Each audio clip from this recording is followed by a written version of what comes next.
हर हर महादेव दोस्तों। आप सभी लोग जानते हैं कि 8 जनवरी 2025 बुधवार को पड़ रही है। पौष महीने की नवमी तिथि जो बहुत ही खास है। और दोस्तों, यह वह नवमी तिथि है जो पौष महीने में बुधवार को पड़ रही है, तो इस दिन का महत्व और भी अधिक बढ़ जाता है।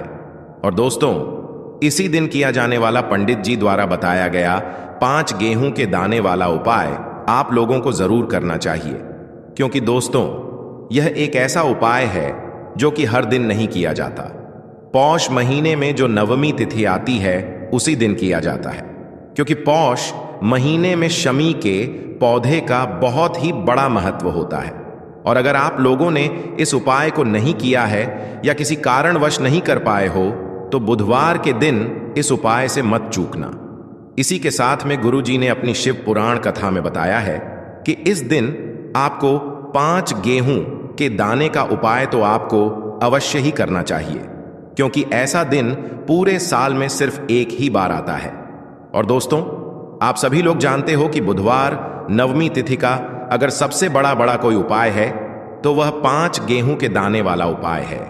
तो दोस्तों, इस बुधवार नवमी तिथि के दिन आप लोगों को इस 5 गेहूं के दाने वाला उपाय को जरूर करना है। बहुत सारे लोग होंगे जिन लोगों ने इस उपाय को ना किया हो, मतलब पूरा साल निकल गया, उन्होंने किसी भी दिन इस 5 गेहूं के दाने वाला उपाय को न किया हो। पर दोस्तों, आपके पास एक आखिरी मौका बचा हुआ है जो कि 8 जनवरी के दिन है। तो इस दिन आप लोगों को इस वाले उपाय को जरूर कर लेना है, भले ही आपने पूरे महीने भर इस उपाय को न किया हो।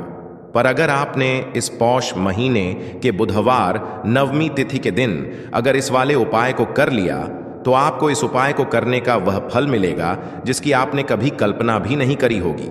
इसीलिए आप लोग इस वाले उपाय को एक बार जरूर कर लेना है, ताकि आप लोगों के हाथ से यह मौका न जा सके और आपको इस उपाय को करने का फल मिल सके। दोस्तों, यह उपाय पंडित जी ने अपनी अभी की ही श्री शिव महापुराण की कथा में बताया है, जिस उपाय को आज हम आपको बहुत अच्छे से समझाने वाले हैं। इस वीडियो को देखने के बाद इस उपाय को समझने के लिए आपको कोई और वीडियो को देखने की जरूरत नहीं पड़ेगी। तो चलिए दोस्तों, उपाय को शुरू करते हैं।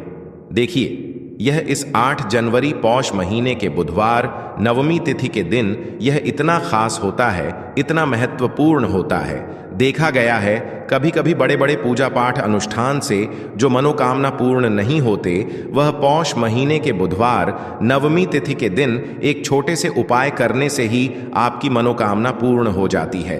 और बहुत सारे लोगों ने इस उपाय को किया भी है और उनको इस उपाय को करने का फल भी जरूर मिला है। अगर आप लोग भी इस उपाय को करना चाहते हैं तो आप इस उपाय को पहले अच्छे से समझ लेना, सुन लेना, उसके बाद करना। आपको इस उपाय का फल जरूर मिलेगा। और इस उपाय को कर लेने से आपके घर में चाहे किसी भी प्रकार की दुख और समस्या क्यों ना चल रही हो, आपको उसका कारण भी नहीं पता है कि भाई यह समस्या किस कारण से चल रही है। उसका कुछ भी कारण हो सकता है, जैसे से पितृदोष हो सकता है या किसी भी तरह का मंगल दोष भी हो सकता है। तो इस दिन आप लोगों को यह वाला उपाय कर लेना है। यह एक ऐसा उपाय है जिस उपाय को अगर किसी विशेष दिन पर किया जाए तो भाई उस विशेष दिन का जो है वह तो हमें मिलता ही मिलता है, पर हमने उस दिन पर इस उपाय को किया है तो हमें उससे भी बड़ा फल मिलता है, और फल बहुत जल्दी मिलता है, क्योंकि आप इस उपाय को बहुत ही बड़े और विशेष दिन पर कर रहे हो। तो चलिए अब उपाय के बारे में बात करते हैं, लेकिन उससे पहले आप लोगों को यह जानना आवश्यक है कि आखिर यह उपाय किस समय करना है, किसको करना है और कैसे करना है। तो चलिए हम आगे आपको वीडियो में एक एक करके बता देते हैं। लेकिन उससे पहले अगर आप लोग हमारे चैनल पर पहली बार आए हैं या फिर मेरी आवाज आज पहली बार सुन रहे हैं, तो हमारे चैनल को सब्सक्राइब जरूर कर लेना और इस वीडियो को लाइक करके कमेंट बॉक्स में ओम नमः शिवाय जरूर टाइप कर देना। तो दोस्तों, इस 5 गेहूं के दाने वाला उपाय को हमें इस 8 जनवरी बुधवार नवमी तिथि के दिन कैसे करना है, किसको करना है, किस समय करना है और कहां पर करना है, यह सारे सवालों के जवाब आपको इस वीडियो में मिल जाएंगे। और जो यह वीडियो देखेगा भाई, उसको 5 गेहूं के दाने वाला उपाय जरूर करना चाहिए, क्योंकि इस दिन एक छुटकी हल्दी का भी बहुत ही बड़ा और विशेष महत्व होता है। और जब बात आ जाए हल्दी की तो यह सोने पर सुहागा वाली बात हो जाती है और यह एक बहुत ही बड़ा उपाय हो जाता है इस 8 जनवरी बुधवार नवमी तिथि का। तो अब दोस्तों, इस 5 गेहूं के दाने वाला उपाय को आखिर करना किसको है? सबसे पहले हम लोग वह बात जान लेते हैं। तो देखो, घर की जो बड़ी माताएं बहनें होती हैं, उन माताओं बहनों में से कोई भी एक बड़ी माता बहन इस वाले उपाय को कर सकती है। और दोस्तों, अगर आप चाहे तो अपने घर में से सभी सदस्यों को भी इस उपाय को करवा सकते हैं। अगर किसी व्यक्ति की खुद की कोई मनोकामना है, खुद की कोई दुख और परेशानी है जो कि वह अपने लिए ही करना चाहता है, इस वाले उपाय को तो वह खुद अपने लिए भी कर सकता है। बाकी अगर कोई घर में से ऐसा है जो कि अपने पूरे घर परिवार की सुख और शांति के लिए यह वाला उपाय करना चाहता है, तो भाई वह भी कर सकता है, उसमें भी कोई दिक्कत वाली बात नहीं है। कहने का मतलब यह है कि इस उपाय को हर एक सदस्य भी कर सकता है और पूरे घर परिवार के सदस्य के लिए घर की बड़ी माताओं बहनों में से कोई एक माता बहन भी कर सकती है। माताएं बहनें अगर घर में उपस्थित ना हो या वह यह वाला उपाय ना कर पा रही हो, तो फिर घर का कोई बड़ा सदस्य भी इस 5 गेहूं के दाने वाला उपाय को कर सकता है, चाहे फिर वह पुरुष ही क्यों ना हो, उसमें कोई भी दिक्कत वाली बात नहीं है। अब दोस्तों, जो अगला प्रश्न निकल कर आता है वह यह आता है इस उपाय को लेकर कि आखिर इस उपाय को हमें किस समय करना है, सुबह के समय करना है कि शाम के समय करना है। तो देखो, इस वाले उपाय को आप लोग सुबह के समय भी कर सकते हो और शाम के समय प्रदोष काल में भी कर सकते हो। अब अगर आप पूछो कि भाई सबसे उत्तम समय कौन सा रहेगा इस 5 गेहूं के दाने वाला उपाय को करने का, तो हम आपसे बस यही कहेंगे कि इस उपाय को आप सुबह के समय करेंगे तो ज्यादा बेहतर होगा। बाकी अगर प्रदोष काल शाम के समय भी करेंगे तो भी अच्छा होगा, उसमें कोई भी दिक्कत वाली बात नहीं है। तो अब दोस्तों, जो अगली सबसे बड़ी और महत्वपूर्ण बात आती है वह यह आती है कि सुबह अगर हम उपाय को करेंगे तो हमें कितने बजे से लेकर कितने बजे तक के बीच में करना है, और शाम के समय प्रदोष काल में करेंगे तो हमें कितने बजे से लेकर कितने बजे के बीच में करना है। तो देखो, सुबह जितनी जल्दी हो सके आप उपाय को करने की कोशिश करना। बाकी अगर किसी कारणवश लेट भी हो जाओ, थोड़ी देर भी हो जाए, तो 10 या 11 बजे तक भी आप उपाय कर लेना, पर 18 बजे से ज्यादा देरी ना हो, ठीक है? इस बात का ध्यान रखना। उसके बाद में दोस्तों, अगर शाम के समय प्रदोष काल की बात करें, प्रदोष काल का जो समय होता है वो शाम के 8 बजे से शुरू हो जाता है। मतलब शाम के 8 बजे से लेकर 8 बजे के बीच का जो समय होता है, यह समय प्रदोष काल का समय होता है। तो आप इस उपाय को 7 या 8 बजे के बीच में भी कर सकते हो। मतलब शाम के 8 बजे से रात 8 बजे के बीच में आप कभी भी इस वाले उपाय को कर सकते हो, उसमें कोई भी दिक्कत वाली बात नहीं है। तो पौष का महीना ही है जो आपको धन दौलत पुण्य दोनों ही देने वाला है। पौष के महीने में एम तुलसी का पूजन करके, श्री हरि विष्णु से जुड़े हुए कुछ उपाय करके आप अपने जीवन की निर्धनता, धन से जुड़ी समस्याएं, कर्जे से जुड़ी समस्याओं को हमेशा के लिए दूर कर सकते हैं। तो यह वही महीना है जिस माह में भगवान विष्णु योग निद्रा से जागते हैं। भगवान विष्णु को तुलसी अति प्रिय है, इसलिए उनकी पूजा में भी विशेष रूप से हम तुलसी का उपयोग करते हैं। और बिना तुलसी दल के, बिना तुलसी मैया के श्री हरि विष्णु की पूजा और उनका भोग दोनों ही अधूरे होते हैं। इसीलिए पौष के महीने में ऐसा उपाय आपको बताने वाले हैं जिसे करने से श्री हरि विष्णु की असीम कृपा आपको मिलेगी और मां तुलसी से ऐसा आशीर्वाद मिलेगा। जीवन का हर दुख, हर कष्ट, गरीबी, निर्धनता, कर्जे से जुड़ी समस्याएं, सब कुछ ही आपके जीवन से दूर हो जाएगा और सुख, समृद्धि, धन, वैभव, ऐश्वर्य सब कुछ आपको अपने जीवन में आसानी से मिलने लगेगा। तो चलिए बात कर लेते हैं कि कौन सा उपाय है, तुलसी के पौधे में कौन सी चीज आपको रखनी है और इस उपाय को किस समय करना है। देखिए, सबसे पहले तो आपको बता दें कि अगर आपके घर में तुलसी का पौधा नहीं है तो पौष के महीने में एक तुलसी का पौधा अपने घर में लाकर जरूर लगाएं, क्योंकि पौष के महीने में जो लोग अपने घर में तुलसी जी का पौधा लाकर लगाते हैं, मां तुलसी का पूजन करते हैं। कभी भी मां तुलसी उनके घर में निर्धनता नहीं रुकने देती हैं। हमेशा उनके घर में धन की वृद्धि होती है, धन की वर्षा होती है तो जरूर से तुलसी का पौधा आप पौष के महीने में अपने घर जरूर लेकर आएं और अच्छे से आपको मां तुलसी का पूजन करना है। मां तुलसी के पौधे की देखभाल करनी है। और वह कौन सी चीज है जो आपको तुलसी के पौधे में पौष के महीने 8 जनवरी बुधवार नवमी तिथि में रखना है। और कैसे यह चीज रखते ही रातों रात आपके जीवन में चमत्कार होगा और आपके भाग्य का भी आपको साथ मिलेगा। तो देखिए, इस उपाय के लिए आपको मात्र एक लौंग का जोड़ा लेना है, यानी कि 2 फूल वाली लौंग लेनी है। साथ में आपको मात्र थोड़ा सा शहद लेना होगा और इसी के साथ में आपको तांबे के पात्र के अंदर शुद्ध जल लेना होगा।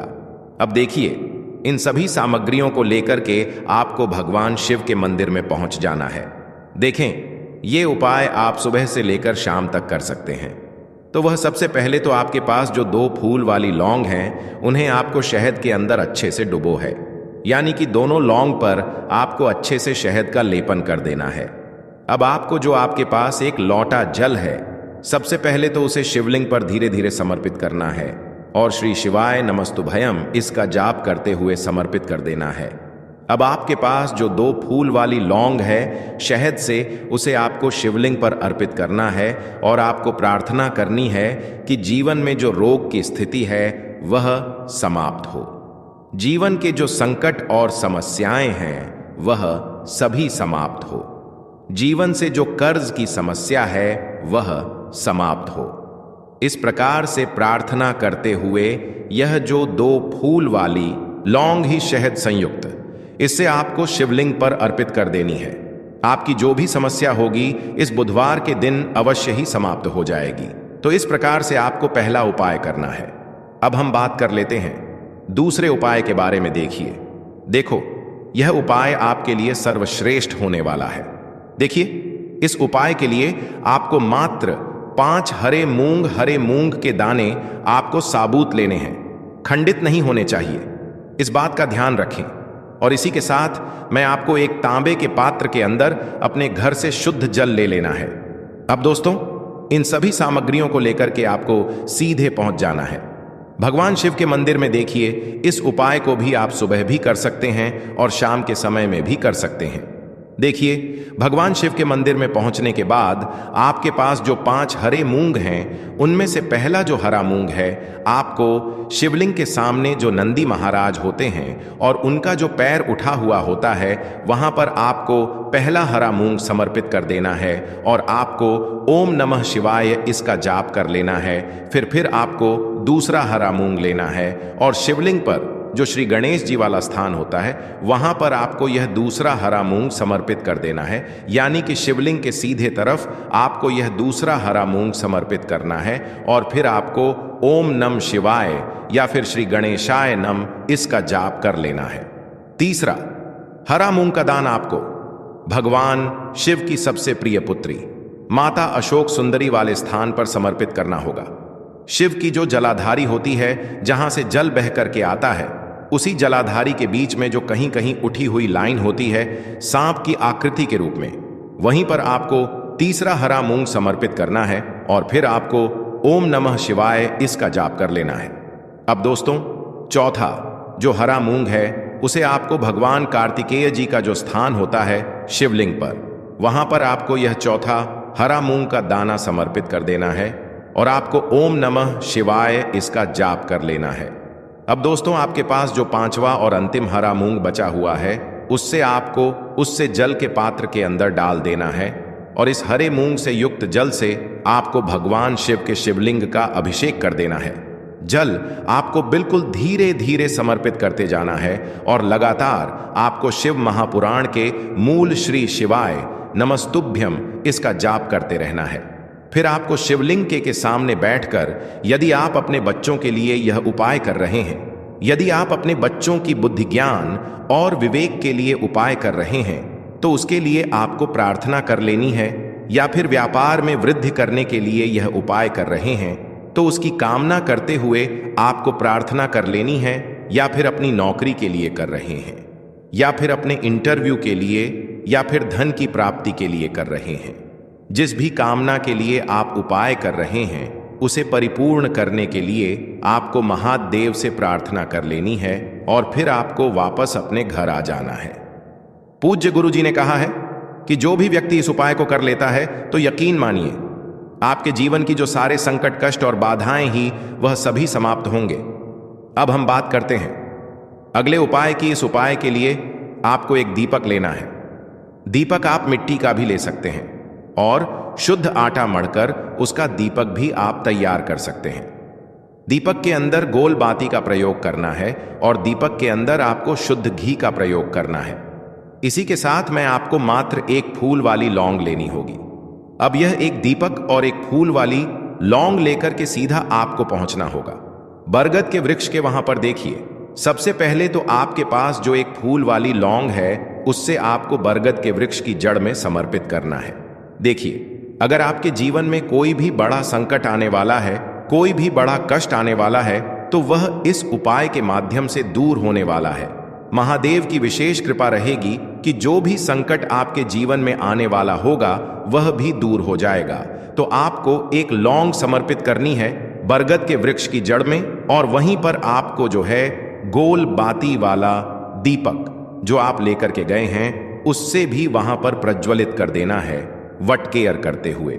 देखिए, जब भी आपको जीवन में इस साल लगने लगे कि आपके जीवन में कुछ भी अच्छा नहीं चल रहा है, तब भी आपको ई उपाय करना है। तो इस प्रकार से आपको यह उपाय करना है।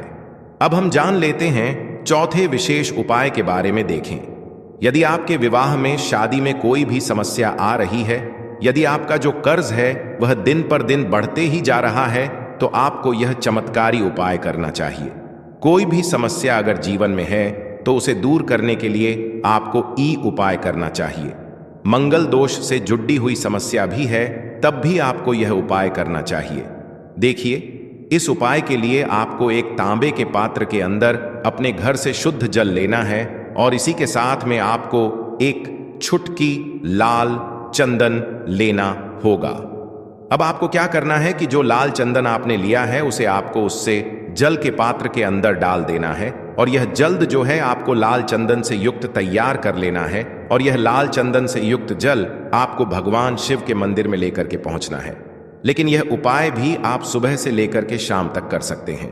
अब दोस्तों, यह जो लाल चंदन से युक्त जल है, इससे आपको भगवान शिव के शिवलिंग पर धीरे धीरे अर्पित कर देना है और आपको लगातार श्री शिवाय नमस्तुभ्यम इसका जाप करते रहना है।